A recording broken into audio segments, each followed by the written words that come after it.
Welcome to our channel.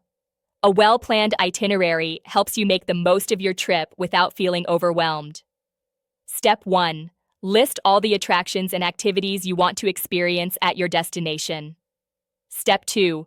Research opening hours, admission prices, and reservation requirements for each location. Step 3. Group attractions by geographical area to minimize travel time between sites. Step 4. Allocate realistic timeframes for each activity, including travel time and breaks. Step 5. Build in flexibility by avoiding overscheduling. Leave some time for spontaneous discoveries. Step 6. Consider the rhythm of your days, alternating between active and relaxing activities. Step 7. Mark peak times for popular attractions and plan to visit during off hours when possible. Step 8.